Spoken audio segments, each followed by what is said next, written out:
here with Michael from Sunflower Dead. This is Ozborn and Now magazine. But they just finished with a phenomenal set. So you guys' tour started within this moment last night in Iowa. How would you describe that first show, man?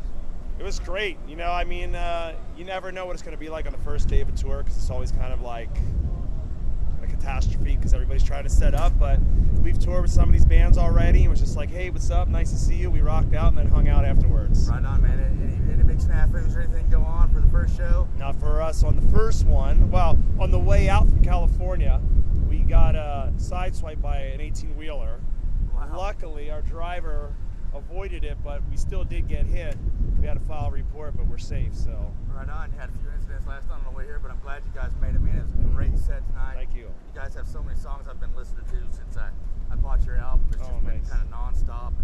I really enjoyed your album. It was a little different than what I was expecting when I first seen you guys make up stuff. I was like, it's going to be hard, which I'm into some hard shit too, you know, but then I heard it, I was like, man, this is some badass hard rock. You guys have been out consistently since early May with Avatar. And tell us a little bit about that leg of the tour and how it was being on the bill with Avatar. It was amazing because, you know, we're both very theatrical, and but they're a little more metal. I think we're a little more rock and off the cuff, and it was a great show for the fans. In fact, I know people have always been requesting to us for it to happen again. So we're like, yeah, hopefully one day it will.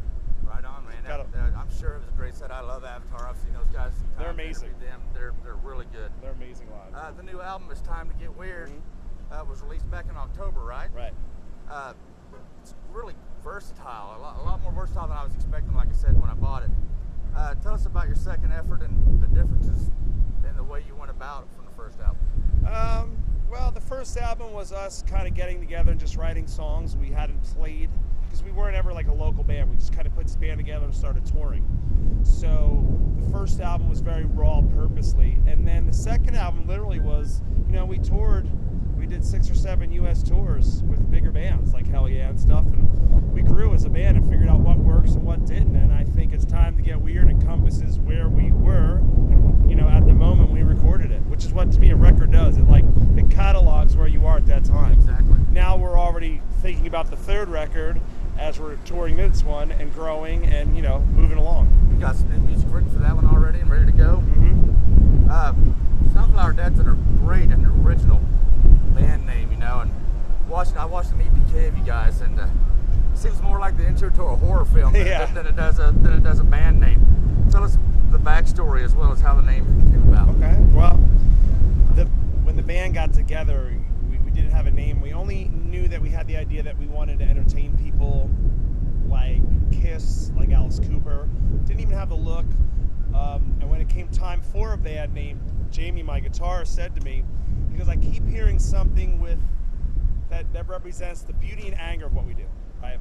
And he kept going, I hear like a tulip in it or a flower, and I was like, trippy, because about 4 or 5 years ago, now this is back in 2012, so probably in 2008, I lived right off Sunflower Avenue in Southern California. I wrote a short story called The Sunflower Dead. Right on. Had nothing to do with music, nothing to do with anything. I started telling the guys about the story about these kids that were found murdered in a field. Their eyes were torn out and live sunflowers were placed in their eyes, and they never found the killer or killers, but the kids end up coming back from the dead as like undead vigilantes, right? Kind of like The Crow, something like that, right? And I don't know, it just came to me, but I forgot. I just wrote it down and whatever. And the guys were like, that's really cool. Maybe we should take on the look of the characters, be Sunflower Dead, and kind of go with that. Not that we're going to sing about that. Right. We could just go with that. And I said, all right, cool. If you guys want it, and we did. Which was a little kind of what I was expecting when I watched the EPK first and then started listening to the album, you know. And I started doing some background on you guys, and I was expecting something a little more dark, and then I hear this just phenomenal hard rock sound. Very versatile. You guys coming across with different stuff. This new album was produced by Dave Fortman, also did bands like Godsmack and Evanescence and Slipknot, as well as Mike Doling from Gemini Syndrome, which I've met him a few times. He's a great guy. How'd you guys get hooked up with those guys? When we were touring the first record, Mikey, who's friends with us, kept saying, hey, I want to produce your second record. I want to produce your second record, because he produced Gemini and did a bunch of other stuff, and we were like, all right. We hadn't decided what we wanted to do, and he kept coming back to us saying, I want to do your record. And he said, what if I get Dave Fortman to mix it? Because he knew that I really liked Dave Fortman's work, especially with Evanescence. Definitely. So I'm a huge Evanescence fan. And then I said, well, that's cool, but what if you and Dave co-produce the record? And he goes, let me make a call. And then about 10 minutes later, he texts me, he goes, we'll co-produce the record. I said, it's yours. I bet that's a pretty exciting deal. That was exciting because, I mean, if you know Mikey, he's so positive about music, and he has these amazing ideas. Exactly. Right? Exactly. See, I mean, he brought Evanescence to the forefront of everything, man, and it sounds like he's done the same with you guys. The two of those guys together really were amazing. It was kind of a little powerhouse deal there, wasn't it? It was. And we got the engineer who worked on the Evanescence and Mudvayne records and Slipknot, Jeremy Parker. Right so we on. got the whole team. Exactly, man. You couldn't ask for more than that for sure. The album's produced fantastically and mixed great. Cool. Your vocals are so powerful on that. And, Thank you. Like so many here lately, you released the album on your own label. What was the main reason for not going with one of the majors? Well, when we started the band, we didn't really think anybody would be interested, so we put it out there just to why waste our time, you know? And then as we started picking up steam and went to radio and then hit the top 40 radio on our own, we're like, well, it's not that we're anti-label, we love record labels, but we're just like, well, we've gotten this far already on our own, we'll just keep going. And if something great comes along, and we have been offered stuff that we haven't felt that we wanted to take yet, but if something great comes along, we're open, but we're making waves on our own, we're positive, it's all good. Right on, man. But it's not like an anti-label thing, it's just like, we're doing this. And you mentioned it before, Kiss, a little Kiss action there, they're a big influence. Your image and your makeup, like I said, I kind of get a Kiss influence, maybe a little King Diamond in there, or well, I used to like King Diamond, but yeah. What brought you to that current image? It was actually the movie 30 Days a Night, the horror movie, because I'm a big horror movie fan. And that's when we came up with the band. I told the guys, watch that movie and base your look off those vampires, but then make it your own. Right on. And everybody did. Cool, man. It came out great. Cool. It looks great. Awesome. And I noticed on some of the cover images on your bass drum, you have that Kiss logo on there. Rock and Roll Over homage. Yeah. And I just seen that and I was like, oh, God, these guys are right down my alley, you know. Nice. What are some of your main influences? Musically, I'm all over the place, but vocally, my biggest influence is Steve Perry from Journey. Like, he's my idol. To me, he's great. He comes on, and I'll just stop and just, listen like a dumbass.